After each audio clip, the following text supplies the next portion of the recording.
Okay, welcome back Physics 30s. In this video, we're going to take a look at a diffraction lab or an experimental setup related to diffraction and some different types of questions that you could get based off this scenario. And just off the start, I'll quickly just recap diffraction and what it is. Diffraction is the result of when you have waves passing through a barrier. So this shows a real-life photo of waves coming at a barrier on an ocean or in a lake. And I think it'd be intuitive that the waves would just pass through in a straight line, but diffraction is the bending of waves around corners.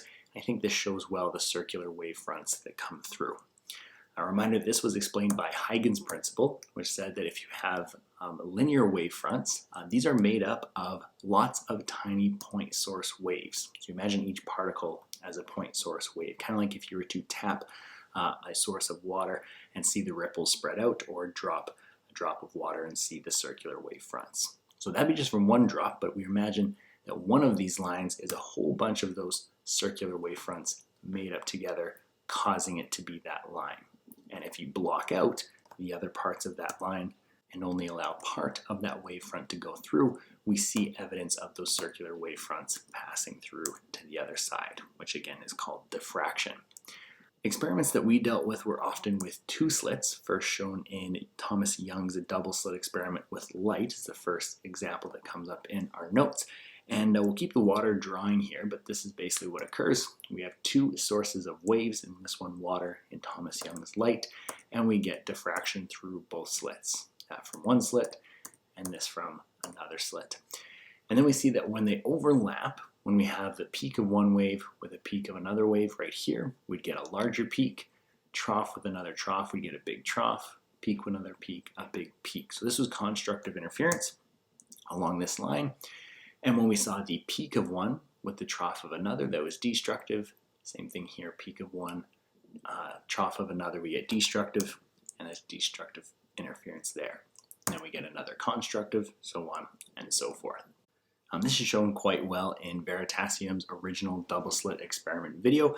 Check that out if you need a reminder on how this works. Now to our experimental setup for diffraction, whether it's through a diffraction grating or a double slit. You can see an experiment question or a test question that talks about this. We're going to start with a light box that could shoot either one wavelength or white light, which is a bunch of wavelengths, and it's going to shoot it through a diffraction grating or a double slit. And similar to the water, we're going to get an interference pattern that looks like this. Constructive interference in the middle, and then where the waves are going to line up to constructively interfere, we get brighter bands. In between is where they destructively interfere, and we can see that pattern repeating to the left and to the right. This experiment could get you to graph some variables to determine an unknown variable in the experiment, so we'll just remind you of those labels. So first, again, this is just an overhead view from two slits going to their first constructive interference spot, and we'll draw a triangle with some measurements. So first, this angle between the central bright fringe and the first maximum or first bright fringe is measured right here with this angle, and that's a relation between x, our distance between the fringes, and L, length to the screen this is projecting on. And this relates very similar to this triangle, which has the same angle, and this relates the wavelength, because these two red lines are off by one wavelength, and the distance between the two slits. Okay, so those are related by this formula. Again, the triangles don't look identical. The one on the left is using sine, the one on the right using tan, but as long as these angles are very small, less than 7 degrees, these two, sine theta and tan theta, will be close enough that we call them equal. So it would be a fair test question if we gave information about changing one of these, measuring another, and using the slope to find information about a third variable. And that was similar to a lab that we conducted in class. The new part that I want to throw in for this is different things that you could change in this experiment. And one of those is, instead of this shining onto a screen, we're trying to look to find the bright fringes not on a screen, but instead by placing our eye on this side. Okay, so this time we're looking back at the light source instead of looking at the screen. And this just kind of flips the triangle, but would still be a fair question. So if I would look at the light source, I would see a central bright maximum as right here. Kind of makes sense, you'd see that as bright. But then you move your eye to the side, and then you would see another bright maximum at this point. Again, your eye's kind of like the screen in our diagram from before, but now we're going to see that as appearing over here by the light box. So we're going to trace that back and see another bright maximum there.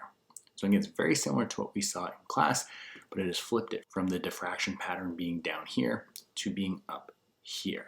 Okay, and we would measure the distance from the light source. Now, another variable that could be changed in this experiment is how far the diffraction grating is from the light source. So let's just say that we move the diffraction grating further away from the light source.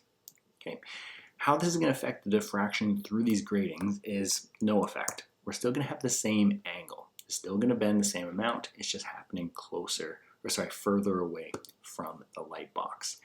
How this is going to change what we see is now when we slide our eye over, we don't have to move it as far because we're closer to this bending through the diffraction. Now also when we look through here, because of the angle that we trace it back, we see it as being further away from the light source. So we would see the first bright fringe further away. So how you can kind of think of this relating to the formula is the wavelength stays the same, but the distance between the slits stays the same. So this ratio has to be equivalent. That means this ratio also has to be equivalent. If we are going to get a larger x value, we get that from a larger length now just from the diffraction grating to where we see that bright fringe. So we've increased L, it's kind of flipped. Instead of length being to a screen down here, length will be measured back to this plane along where the light box is. So we've increased this L, we're going to increase the X so that this ratio stays the same. Oppositely, if you were to move the diffraction grating towards the light box, it would have the opposite effect. So now I have decreased that L, distance to the light source, so I should decrease the X. So then I have to move my diffraction angle here closer. So the angle stays the same, but my lines are now diffracting closer to the box. I have to move my eye over further before I see the bright fringe. We trace it back, and it looks like it's coming from a place that is closer to the light box. So X is going to decrease because length to the light box decreased. I hope that helps to recap diffraction and help you to understand that type of question in case you see it on an assessment. Thank you so much for watching, and I'll see you in the next video.